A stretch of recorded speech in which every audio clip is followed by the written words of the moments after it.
안녕하세요. 자유튜브더 자윤입니다. 자, 오늘은 크레이지 환율 금융시장 붕괴 가능성 점검이라는 제목으로 이야기를 한번 준비해 봤습니다. 최근에 환율이 치솟고 있는데요. 우리나라 원화 환율뿐만 아니라 유로 환율 그리고 엔화가 치솟고 있고 그리고 달러 강세가 이어지고 있습니다. 자, 여기서 치솟는다는 것은 가치가 떨어진다는 말입니다. 자, 이렇게 달러를 제외한 주요 통화 가치가 떨어지면서 여러 가지 문제점에 대한 이야기들이 나오고 있는데요. 자, 그렇다면은 이런 것들이 과연 어떤 위기로 연결될 수 있을까? 여기에 대해서 점검해 보는 거 매우 중요할 것 같습니다. 자, 속절없이 떨어지는 유로화 가치입니다. 최근에 뉴스 기사에서 달러와 유로의 교환 비율이 1대1 페리티에 근접했다. 0.9995 대 1까지 근접했다는 거 우리가 확인할 수 있었습니다. 자, 코로나19 이후에 유럽은 상대적으로 경기 회복이 더뎠는데요.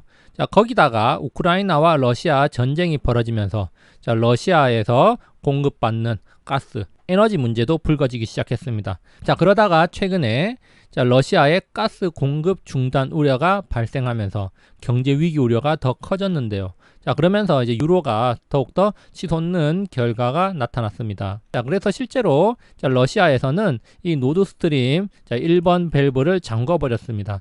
물론 이제 이렇게 잠근 이유는 전기 보수를 핑계로 잠궜는데요. 자, 그런데 이전에 폴란드를 통해서 유럽으로 오던 가스관이 잠겼기 때문에 유럽에서는 굉장히 큰 위기감이 감돌고 있다. 이런 이야기가 들립니다. 자, 이렇게 지금 전기 보수를 핑계로 밸브를 잠궜지만 다시 안 열어줄 가능성도 있다. 지금 러시아의 태도로 봐서는 안 열어줄 가능성이 농후하다. 그렇기 때문에 유럽이 경제 위기, 가스 배급제가 시행될 거다. 이런 이야기들이 나오고 있는 겁니다. 자, 그렇기 때문에 에너지 위기가 다시 불거지고 있는데요. 자, 어쨌든 지금 유럽이 굉장히 딜레마 상황에 처해 있다. 이렇게 볼 수가 있는데 일단은 미국 주도의 대러 제재에는 동참을 해야겠는데 자, 그런데 가스는 받아 써야 되는 입장이고 자, 대러 제재를 하면서 또 러시아에 손을 벌려야 되는 그런 상황이라는 겁니다. 자, 그리고 또 한 가지 금융적으로는 미국이 금리를 빠르게 올리니까 유럽도 인플레이션도 올라가고 미국 금리를 따라서 좀 올려야 되는데 그런데 경제 체력이 받쳐주지 못하고 굉장히 딜레마 상황에 처해 있는 게 바로 유럽이라는 거죠. 자, 이렇게 경제적으로, 금융적으로 굉장히 조금 딜레마, 위기 상황에 처해 있다 보니까 환율이 지금 치솟아서 20년 만에 최고치를 기록하고 있고 자, 페리티에 근접을 했는데요. 자, 그렇기 때문에 이렇게 금리라도 올려서 환율을 방어를 해야 하는데 또 문제는 뭐냐? 금리를 빠르게 올리면은 또 부채 문제가 불거지면서 유럽 재정 위기가 올 수도 있다는 딜레마에 빠질 수가 있다는 겁니다. 이러나 저러나 지금 유럽은 굉장히 힘든 상황이고 여러 가지 위기를 맞이하고 있다는 겁니다. 자, 그래서 라가르드 유럽 중앙은행 총재가 필요하면은 금리 인상 속도를 높이겠다 이렇게 이야기를 했지만 실제로 특히 남유럽 국가들 이탈리아를 비롯한 남부 유럽 국가들은 높은 부채 수준을 유지하고 있기 때문에 자, EU에서 금리를 빠르게 올리면은 또 유럽 재정 위기, 자, 유럽발 또 금융 위기가 찾아올 수 있다. 이런 우려감이 나타나면서 더욱더 불안함을 자극하고 있는 겁니다. 그래서 지금 유럽에서 위기감이 감돌고 있다. 유럽발 금융위기가 나타나는 거 아니냐. 이런 이야기가 나오고 있는데요. 자, 그런데 사실 지금이 또 남 걱정할 때는 아닌 것 같다. 이렇게 또 생각을 할 수가 있습니다. 자, 이렇게 유럽에서 여러 가지 소음들이 들리면서 위기 이야기가 나오고 있는데 남 걱정할 일이냐.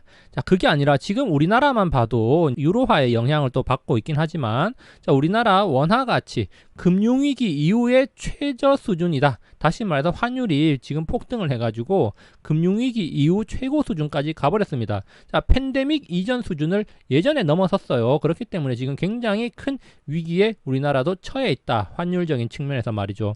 자, 그래서 자, 지난 25년 동안의 환율 차트를 제가 여기 가져와 봤습니다. 자, 지난 25년 동안 지금과 같은 수준, 즉 환율이 1,300원 이상에 머물렀던 때를 살펴봤는데 지금은 아주 예외적인 상황이라는 겁니다. 자, 그래서 지금과 비슷한 때가 언제였냐? 바로 1997년에 외환위기 IMF 사태 때 지금과 비슷한 수준을 넘어섰고요. 자, 그리고 2000년 닷컴버블이 붕괴될 당시에 지금의 수준을 넘어섰고, 자, 그리고 2008년 금융위기 때 지금의 수준을 넘어섰다는 겁니다. 자, 그리고 지금 1300대를 넘으면서 과거에 굉장히 큰 위기가 찾아왔을 때만큼 환율이 올라갔다. 자, 그만큼 지금 사실 우리나라 금융 경제 상황도 그렇게 좋지 않다. 자, 이런 것을 지금 간접적으로 드러내는 거다. 이렇게 이야기를 할 수가 있겠습니다. 자, 우리나라 1300원이 넘어갔을 때는 국제적으로나 국가적으로나 굉장히 위기가 나타나던 때인데 지금 상황을 안일하게 생각해서는 안 된다. 이렇게 우리가 생각해 볼 수가 있겠는데요. 자, 그래서 이런 것들을 반영하듯이 CDS 프리미엄을 제가 살펴봤습니다. 신용부도스와프죠.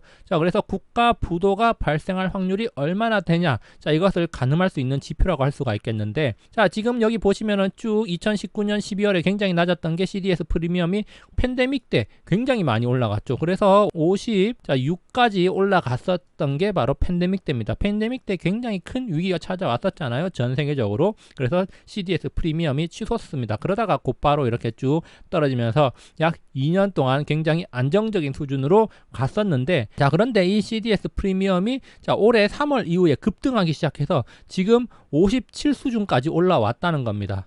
자, 지금 57 수준이라는 거는 지난 2020년 팬데믹 절정 부분까지 지금 올라온 게 바로 CDS 프리미엄 수치다. 자, 코로나 정점 수준까지 지금 올라왔다. 그만큼 사실 경제적으로나 금융적으로 굉장히 위기 상황인데, 자, 이런 것들을 말해주는 사람은 별로 없는 것 같습니다. 자, 그래서 이렇게 지금 우리 상황이 환율적으로, 금융적으로, 경제적으로 지금 조금 많이 안 좋은 상황이구나. 우리가 이렇게 또 인식을 해야 되는 게 지금 현실이라는 겁니다. 물론 지금 이제 CDS 프리미엄이 코로나 정점 수준까지 왔기 때문에 좀 떨어질 가능성도 있죠. 뭐 전고점까지 왔으니까. 자, 그렇지만 어쨌든 지금 환율이 치솟고 있는 상황에서 위기의식을 좀 느껴야 된다. 이렇게 볼 수가 있겠습니다.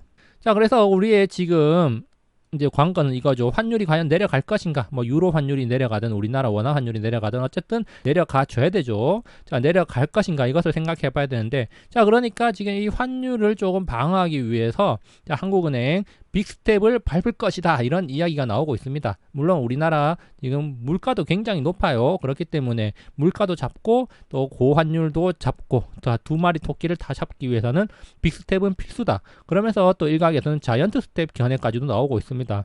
자이언트 스텝은 우리나라 역사에서 뭐 없었다. 뭐 이렇게 볼 수가 있겠고, 지금 빅스텝도 굉장히 큰 거예요. 그렇죠? 자, 그런데 지금 물가도 잡아야 되고 환율도 잡아야 되고 하니까 빅스텝 가능성 64%나 된다고 합니다. 자, 그러면서 또 사상 첫 3연속 금리 인상을 진행하는 것도 대단한 건데, 지금 빅스텝을 통해 가지고 굉장히 빠르게 올릴 거다. 일단 미국에서 빠르게 올리니까 이걸 좀 따라가야겠죠. 환율도 잡아야 되고. 그러니까 지금 한국은행 입장에서는 굉장히 위기감을 느끼고 있다. 이렇게 볼 수가 있겠습니다. 자, 그래서 그런데 이제 이 환율도 잡고 물가도 잡고, 자, 그래서 이렇게 금리를 빠르게 올리려고 하니까 또 뭐가 문제입니까? 바로 이자 부담이 또 굉장히 문제가 되고 있다. 자, 그래서 대한상이 한국은행이 빅스텝을 하게 되면은 기업 대출이자 부담이 3.9조 원 늘어나면서 자, 기업 경제 굉장히 힘들어진다. 신중하게 판단해야 된다. 이런 이야기를 하고 있습니다. 자, 그런데 이런 상황에서 미국 연준은 자이언트 스텝 가능성이 굉장히 높죠. 미국에서 지금 이번 7월 금리 인상 FOMC 회의 이후에 자, 자이언트 스텝이 나올 가능성을 90% 이상으로 보고 있다는 점 우리가 참고해 볼 때, 한국은행은 빅스텝을 통해서 어쨌든 지금 우리나라 금리를 올리고 환율 안정화 그리고 물가 잡기에 힘쓰려고 할 거다. 이렇게 생각해 볼 수가 있습니다. 자, 물론 아직까지 금융위기의 징후는 없습니다. 금융시장에 그렇게 큰 위기의 징후는 찾아볼 수가 없지만, 아직까지는 표면적으로 드러나고 있지는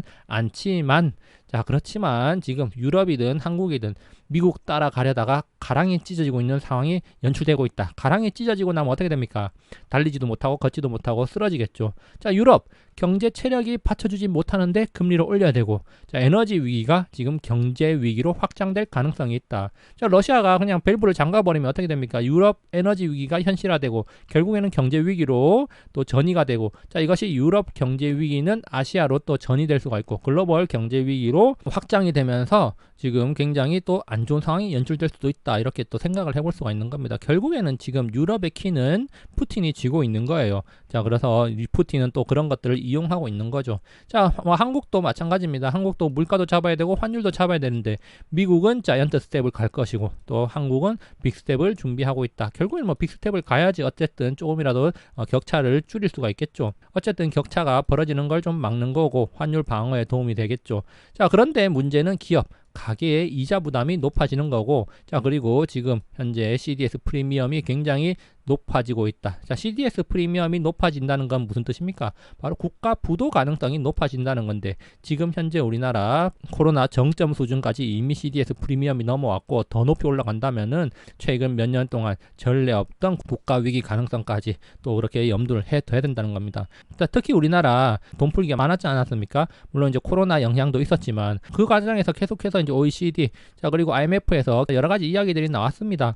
자, 한국 재정 악화 속도가 너무 빠르다. 자, 재정 관리해야 된다. 자, 그러면서 지금 한국 재정 악화 속도 OECD 1위다. 우리나라 재정이 그만큼 안 좋아지는 속도가 빨랐다는 거죠. 코로나 위기, 다른 나라들도 다 안 좋았긴 했지만 우리나라는 특히 더 재정 악화 속도가 빨랐다는 점이 문제로 지적이 됐습니다. 자, 물론 이 기사는 2022년 2월에 나온 기사입니다. 자, 그래서 이제 고가는 말라가는데 돈풀기가 중독돼가지고 돈풀기가 좀 도를 넘어섰다. 이런 우려들이 많았고 결국에는 우리나라 재정 악화 속도가 굉장히 빨랐고 이런 것들이 지금 위기의 어떤 불씨가 될 수도 있다는 점 우리가 생각해 볼 필요가 있습니다. 자, 그렇기 때문에 지금 상황에서 우리는 조심을 해야 된다는 거죠. 뭐 조심하는 게 최선이죠. 뭐 따로 개인이 할 수 있는 게 없습니다. 그저 조심하는 것밖에 없습니다. 자, 그래서 지금은 조심해서 나쁠 게 없다. 자, 이렇게 생각을 합니다. 자, 일단은 조심해서 몸살이고 내 몸 하나 보존해야겠죠. 그리고 다음에 또 좋은 기회가 있을 때 그때 좀 더 공격적으로 움직여야겠습니다. 자, 여기까지 영상 감상해 주셔서 감사하고요. 항상 즐거운 하루 보내시기 바랍니다. 감사합니다.